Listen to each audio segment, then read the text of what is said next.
Did you know this was coming?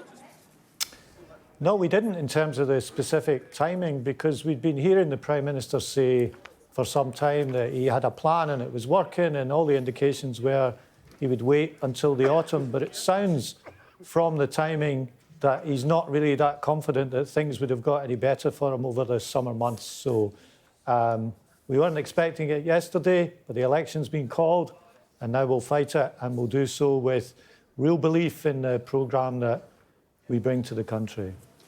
Tories know how to win elections. I think it's fair to say even you have to concede that, and you need a nearly 14-point swing to have a working majority. How are you going to go about it? Well, I'm glad you asked the question on that basis, because some of the other interviewers have been saying, oh, you're ahead in the polls, this thing is all decided, and I think that's wrong. People should ignore the polls. People should ask themselves the question, do we want 5 more years of what we've already had, or do we want change? So you asked me how we'll do it. Well, we've made a lot of changes in the Labour Party in recent years. That's got us into a competitive position, but nothing's decided about this election. No votes have been cast, no seats have been won or lost.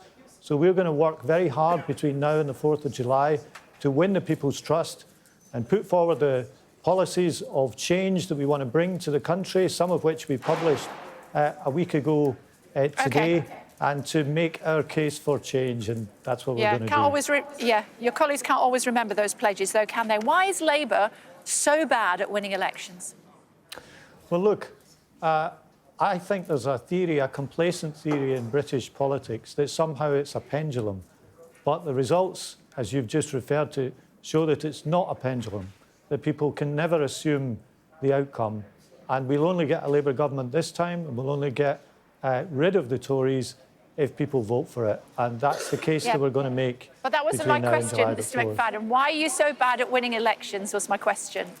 Well, I think the past is the past. I'm more focused on this election. And in this election, what gives me belief is the changes that we've made since losing in 2019. We don't just have a different leader. We've got a different programme now. You didn't just lose, you got battered. We've got a different attitude, really, in terms of what the real purpose of the Labour Party is. And the thread running through all those changes that Keir Starmer's brought is putting the country before the party all the time. And that's what's got us into this good competitive position. But we are assuming nothing about the outcome. OK. Are you concerned that your policy towards Gaza will turn Muslim voters away from you? Well, look, I had some interviews about this after the local elections a couple of weeks ago.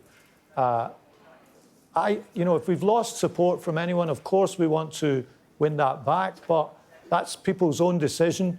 I think you should take decisions on foreign policy matters on the basis of belief in what is right. That's what we've done throughout this, and that's what we'll continue to do over the next 6 weeks. OK. If you win the election, will you recognise the state of Palestine as an independent state? We want to do that. That's our aim. We want a two-state solution. We've said that for a long time. And 2 things have really informed our position on this since October the 7th last year. One is defending Israel's right to defend itself after the appalling attack on October the 7th. But the second, which you're talking about there, is a better future for the Palestinian people. And that should include having their own state. Will that happen straight away? I mean, as we know, we have seen Spain, Ireland and Norway have recognised Palestine as an independent state. Will you, within the first week or so of taking power, if you do win the next election, recognise Palestine as an independent state? I can't give you a timescale of weeks, but that's something what they're going to be asking you on the doorsteps. It might be what some people are asking on the doorsteps, but I think there'll be plenty of other issues that people will be asking on the doorsteps. That's what your Muslim voters will want to know. Perhaps, we will tell them we want a Palestinian state. It's for a long time been something we've wanted to see. And what are you going to do about some of the legislation that may not go through in time? You've only got until the end of play tomorrow, I believe, to try and get through, or the government of the day has, to get through quite a lot of legislation. We believe the blood scandal legislation, that will go through. But what about things like the post office? If you win, will you make sure that goes through in the first term?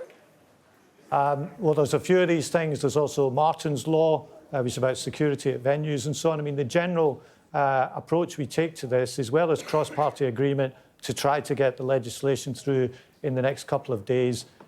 If we can't do that and we support it, of course, we'll bring it back as soon as possible. What makes Keir Starmer a winner? I mean, look at his football team. Almost, but not quite. Well, I think he's a great candidate to be Prime Minister. I've worked with him closely, particularly in the last couple of years. And I think the Labour Party's got a real belief and confidence in him. And, you know, most people, when they're looking at politics, they're only looking at it very much out of the corner of their eye. But that changes during a general election when people have to make the decision about who they want to run the country. And I'm really confident that we've got someone who is a great believer in patriotic public service, who's got his sleeves rolled up, he wants to serve the public, he wants to make good change. We set out the first steps on that change last week, and that's what he'll take into the campaign now. You see, that was an open goal for you there. Aren't your team the champions of Scotland?